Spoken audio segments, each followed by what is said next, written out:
everybody. You know what time it is? Do you know what time it is? Is it Friday? Check your calendar. Is Friday the time? Oh look, guys, it's TLF o'clock. Yeah, it doesn't have a watch or a clock, but that's not important. It is TLF. And what does that mean? That means tanks. Fridays. That's what TLF means, man. And we are looking at tanks, so we can call TLF tanks, love, fighting. That's TLF. And we're looking at tanks and Mythic Plus, but we do have disclaimers. Yeah, well, basically, guys, I think this is the patch where tanks have been the most balanced that personally we have seen before. Ooh. Pretty much all the tanks have cleared 25s and higher, and the highest key that has been cleared is a 26. So, I mean, just play whatever. But we did have to look at kind of like overall popularity / performance. So we will be breaking them into about 4 or 5 tiers, but that doesn't mean that they're just way worse than the others. It's just that there's a slight difference, so that there's actually a tier list and not just 6 specs into S tier. I mean, you're gonna see at the end of the video how actually the tanks look on the chart. They're very close, very close, but we have to separate them somehow. And that being said, let's start it off with Flame's favorite, I think. Blood Decay. Blood Decay, pretty close, baby. Pretty close. Blood Decay is still suffering from maybe having the lowest amount of damage out of all of the tanks. Where's Mando? After all this goddamn time, they're still not bumping up the damage. But with all the gear coming up, Blood Decay, I mean, I've tanked a couple of keys on my Blood Decay, which was a little bit under gear compared to what I did on my Pro Warrior, and I felt pretty good. I mean, yeah, but again, Blood Decay, now I'm talking to more of the casual folks out there. It's, you know, when you're playing with a Blood Decay, or you are playing a Blood Decay and don't really understand how it works, you can get panicked a little bit. I know I've seen a lot of people on streams, and when I did keys as well on my other characters, when they were paired up with a Blood Decay, if you don't know how the Blood Decay works, it's similar argument to the Brewmaster. You can get panic mode and just waste cooldowns without really needing them, right? There's 2 things to think about when you're tanking with Blood Decay. In fortified weeks, it's very hard to get into a pack unless you have all of your resources up, and you're going to dip a lot, but you can heal a lot. And obviously in tyrannical weeks, the prolonged fights are just going to be a killer. But with the new additions of the animal powers, there are a couple that actually bypass that. For instance, there's the, as soon as you get into a combat, you have 40% damage reduction for 4 seconds. I think that those are the correct numbers. You also have the constant refreshing shield for 30% of your HP while in combat, which also helps against in prolonged fights, like, you know, tyrannical bosses. So the animal powers kind of really help Blood Decay a little bit. And right now, I think we're having it all the way up to B tier. I try to move it from here. Alright, give me I thought you were sarcastically pointing some mistake on. I was like, whoa, I don't get it. It's okay, guys. I tried to move it from the recording screen. It's all good. So it's S tier right now. No, I'm kidding. It's B tier. It's pretty close. Like I said, I think one of the top tanks, we were looking over the top 20. I think the top 9 and top 14 tanks were Blood Decays. So there's 2 Blood Decays in the top 20, which, I mean, it's not as much as others, but I mean, clearly it's something's going on. Yeah, but what about Brewmaster, Flame? Because it's a similar thing with Brewmasters. If you don't understand, you're gonna get fucked up. You're gonna waste cooldowns, and it's gonna be a bad time. But I love playing with Brewmaster. You need to drink. Yeah. The thing is, Brewmaster is maybe one of the more safe tanks that you can pick. It's maybe not. You don't understand Stackers. I really didn't understand Stagger. Oh, come on, man. We added in our Brewmaster I know. You gotta look at the cartoonies. I needed 3 guides to understand how the fuck I feel. The thing with Brewmaster is that it's maybe one of the safest tanks to play all around. It might not be the best, but it's very safe because it has the amazing kiting potential. You can go in, do a bunch of damage, even if you have the new Zod, the Celestial, you can do a lot of damage. You can just kite for pretty much the rest of the pack. You don't really need to take all that damage. Magic damage still seems to be a little bit of a pain with Brewmaster, but we did have the Wicked Ball nerf in Halls of Atonement because those were probably the only ones that were buffed. It's the undocumented one, right? That they that's also very important because it is one of the things that will kind of fuck me the most when I played Brewmaster in keys, because it just was a lot of magic damage, and that's really where the problem is gonna be. But other than that, Brewmaster is pretty solid. Most of the people tanking very high keys are playing Brewmasters right now. Probably teams that just don't want to run a Windwalker for some reason. But that's the thing, kind of, if you really look at the top echelon of players, the teams that will probably have a Brewmaster are teams that are actually having maybe one of the best Brewmasters in the world, like Candy Brew. or the teams that just don't have a Windwalker. Yeah, you need that mystic touch definitely, but you know, pretty solid A tier over there. So yeah, again, as you're gonna see at the end, there's not much differences between these bad boys. Now let's move along to Yogi Bear, one of our Except favorites. for this one, man, man, which was as Guardian. predicted, man. Yes. We talked Yes. with Pumps last season, and we talked with a bunch of tanks when we made the tier list and also guides as well. And Pumps, I think, and among other people as well, said that if Vengeance for whatever reason will drop a little bit, then Guardian Bear will take the place. will be king. I mean, I think and this is king. the first S tier tank, and for this season in Mythic Plus. And we kind of, you know, when we started in Shadowlands, right? I was personally a big fan of Guardian. I know everybody's gonna hate that, you know, it's simple and whatever. But I always felt like, you know, this tank is simple yet super efficient. And it can last long, and it can deal damage, and it can kite, and it has some great utility. And I've seen some big numbers pull out. I know Stan, our patron, is also playing Guardians, doing pretty good with it as well. He's got his KSM and even stuff. Owl Weaving in as a tank. That's if you can manage to pull that out. That's pretty cool. And it's, you know, it's a fun tank. But once again, we're looking at these at like the super highest keys or whatever. If we're gonna put in like 10s and 15s, all these tanks will do whatever, especially even if we put Guardian in low 25s, case is man. really fun. Even if we put 25s, all tanks have cleared 25s. So that's it. If you're playing Guardian, well, kudos. It's S tier and it's really fun. It can be stressful, I would say, at higher keys definitely.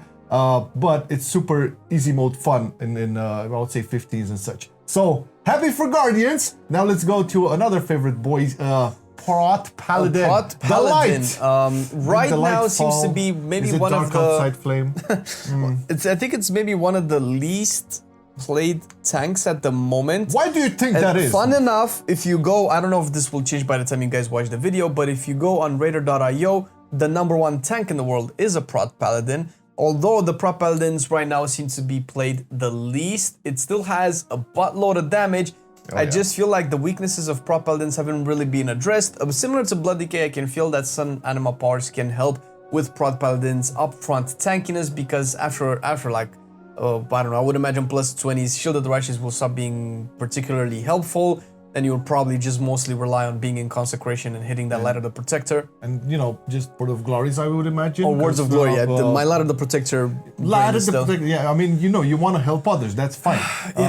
But I think still, Prot Paladin, because it's not as popular, it goes into the C tier. It doesn't go into C tier because it's bad or it cannot perform. It's just, it's not... The highest key that's been done by a Prot Paladin is a plus 25, and the highest key ever did was a plus 26. So, I mean... There you go. You cannot get closer than that. There you go. Yeah, you mentioned it. Shield of the Righteous has been a problem for Prot Paladins now, in Shadowlands at least, for the longest time. And it's pretty sad. I think you called it a poor man's what was the warrior Iron one? Fur? A poor man's Iron Fur, not the it's because it doesn't stack. Like, it might give a little bit more armor than one stack of Iron Fur, but after the second stack of Iron Fur, you're just gonna melt that armor. So it's still pretty good. Still pretty good. That's the biggest issue in high keys for it, right? Like, it's active. It's most, I would say, iconic mitigation for incoming damage. It's not doing that great. So I really hope that in 10.0 we're going to have a rework of the mitigation that Prot Paladins have, because it's one of the coolest and most fun tanks that I have played in Shadowlands so far. Yeah, but what about Prot Warrior Flame? Well, talking about that's Prot Warrior is also in a weird spot right now, because if we're gonna be judging it by performance and how many players have been playing it in the highest of keys, Prot Warrior is kind of gonna go around B tier. Pretty highly played.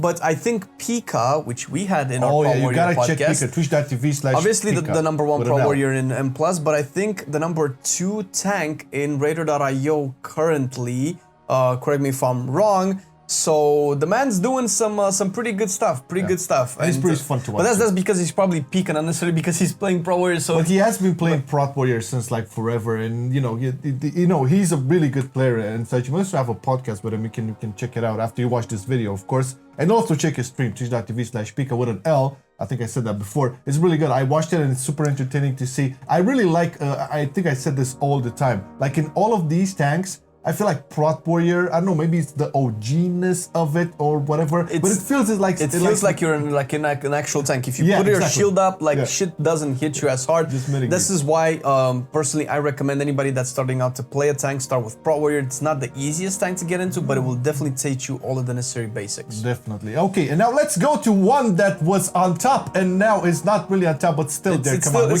still pretty tough. It's about a, I don't know if it's more, if it's played more than Brewmaster. It doesn't look like in the top 20 we have more Brewmasters than Vengeance Demon Hunters. Well, Vengeance Demon Hunter is kind of the same. I mean, Havoc has received a very large buff, which obviously, if we're gonna look at logs, you're gonna look at popularity, and when it comes to popularity, people are just gonna pick whatever fits best in their team comp. And for a good argument for Vengeance was the Mystic Touch. And since Havoc, the Chaos Brand, that's the one. And seeing as in 9.0, Havoc was kind of like with the damage, you would probably bring Vengeance, although Vengeance still has a pretty good kit with Elysian Decree right now. And doing, like, if you play most, I would imagine most Vengeance, just like with Warriors that we mentioned last week, are probably playing Kyrian still with Mechanicos, who's getting that cooldown reduction to your Elysian Decree. That can be really, really, really good. I mean, it's a good point to make, obviously, because whenever, if you look at a class overall, right, and if that class has a DPS and a tank, you know, spec into, you would definitely see a drop in the population of the main performing spec, in this case being Vengeance since last season, right? Because Havoc was shit. That's Havoc is doing pretty good. And now Havoc, you know, is doing really good. So I'm thinking a lot of players actually, you know, went Havoc and, you know, made room for maybe a different tank, and thus why, you know, Vengeance was dropping a little. It doesn't mean that Vengeance was nerfed heavily or anything like that. It can still do amazing things. But seeing Guardian topping it, man, it's just the bear, pure love, baby. I mean, we haven't had Bear at top since Legion, I think. I remember it was a powerhouse. It's just a fat sponge, and it's actually pretty cool. The concept is nice. I don't particularly mind that Bear is on a simpler side because there is a higher skill ceiling when it comes to shift play. When you just shift into a different form to squeeze in a little bit more damage. I would really like to see a little bit more attention to Prop Paladin and Blood Decay. Blood Decay in terms of damage, Prop Paladin in terms of a little bit of mitigation. But, you know, we can only hope. I mean, in terms of, like, you know, all of the performance and everything, if you look at the chart right now, you can see, like, the differences are so minimal. It's really cool that, you know, we discussed about this in our DPS tier list.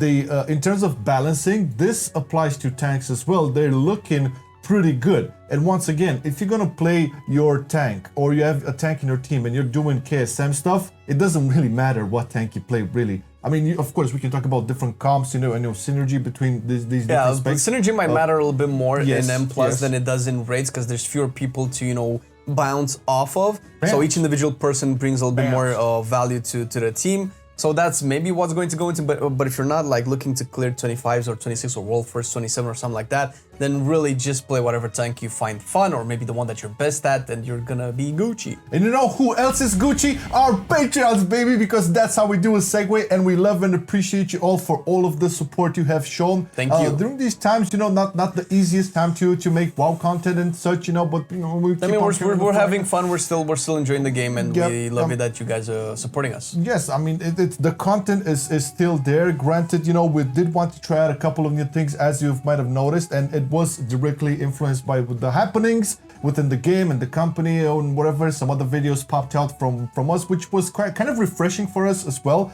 But that doesn't mean we have dropped the guides or whatever. The guides are still in the works. You know, we have like Havoc coming up. You know, we have Assassination Rogue. What else? So we'll have the podcast. The podcast as well. Yeah, well, I think we're gonna record Windwalker soon enough, and we're talking with the Fire Mage gang as well. So there's definitely a lot of planned things, and you're supporting all that, and we are forever grateful for you doing that. And I'm gonna shut up now and let Flame speak a bit. Well, and also don't forget to catch us on our stream on twitch.tv/MarcelianOnline, where the Twitch gang is also very supportive.